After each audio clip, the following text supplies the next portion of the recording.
one wants to be thinking that military, TSA workers, government workers are not going to be receiving a check, but still needing to do the job. So I think that overall it is a win. But overall, when you step back and look at the entire situation as a whole, you're seeing that kind of Elon Musk and upcoming President Trump both flexed their muscles really soon and showed that two things. I think one, Republicans are unafraid to say no. We have 38 Republicans that went against the original proposal from Trump's team when they wanted to change this bill. And I think that we're understanding that there is less of a fear to go against Trump, but maybe not publicly make the announcement about it, but also be critical of some laws that they fundamentally can't support.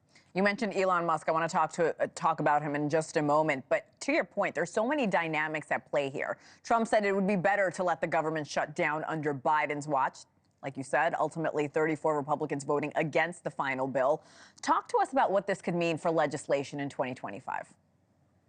Well, we know that the bill was almost torpedoed completely, and we know that in March we're going to be in the same exact situation. So there was a sort of handshake deal that was agreed upon that in March they'll revisit some of this debt ceiling conversation, which we know was a big thing that Trump wanted included in this bill. I think when you look at it, you have all lawmakers are figuring out how to maneuver their relationship with upcoming President Trump, because they're understanding that he probably is going to make good on some of these promises to make political success hard within a Republican-controlled Congress, and having a popular presidential candidate now in office where supporters said they wanted to see the changes that he was noting that he would implement on the campaign trail. So what I think is that we're going to see how Elon Musk plays into this presidency. Like you mentioned earlier, there was jokes all day and all night and all week about how Elon Musk was the actual president. But we're going to see how that friction might come along, because we know that Trump is a very strong-willed person that doesn't want another leader on top of him calling all the shots. And so I know they're calling this a win,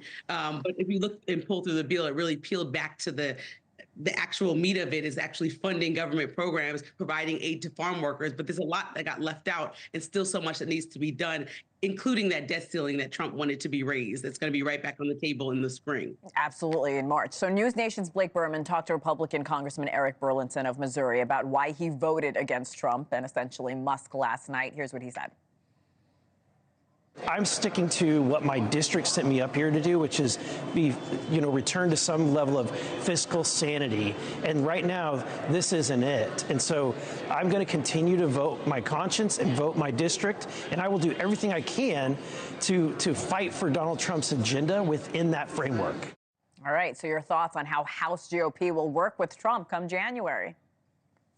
I think they're going to have to figure out this relationship. I mean, there's not just only one Republican that voted against it. We had like Thomas Massie of Kentucky. We had Andy Biggs of Arizona, Georgia elected officials. And so they're all over the country. And it's 38 and 34, 38 in the first bill, 34 in the second, are not anything that should be frowned upon, because that's a larger number than you would think, especially when in a month, Trump is going to be the head in charge and somebody that you have to speak to and communicate with throughout the next couple of months. But I think when you think about Republicans, they're generally in lockstep with what the overall head of the party wants to do. But when you talk about conservatism, financials and fiscal conservatism is a big point of the party and what they run on. And so I think you're asking them to go against something they fundamentally don't agree with. And that's a big ask as you're asking them to raise the debt ceiling, which is why raising it $1.5 trillion in the spring is a handshake deal at the moment, but it's going to be hard to implement because you need some sort of bipartisan support as well in order to make laws pass and make the whole American public happy.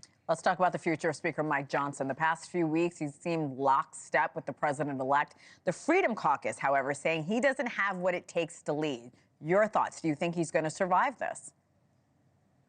I think that he will. I mean, he's survived a lot so far. And I also think that, you have to see how this relationship plays out. You have to remember there are a lot of critics of President Trump that are still working alongside him that he might bring back around. We're not talking about the most vocal critics in the world, but we're talking about people that he's floated for ideas and opportunities within his cabinet. We're talking about his vice presidential pick, has said something that maybe he didn't always love. All Republicans can't constantly just walk in line in lockstep with Trump every single day, every decision. And I think Speaker Johnson kind of brought that vote to the floor the first time, knowing that it was going to fail, to show Elon Musk and President Trump, look, this is what's going to happen if we have laws that Republicans don't fundamentally agree with. And so we have to remember, we have to keep it in line with what these people ran on in their local towns, communities, and states, because obviously people are going to vote them out in 2 years, like Elon was calling them to do anyway. Thanks for watching. Go to joinnn.com to find News Nation on your television provider. And don't forget to click the red subscribe button below to get more of News Nation's fact-driven, unbiased coverage.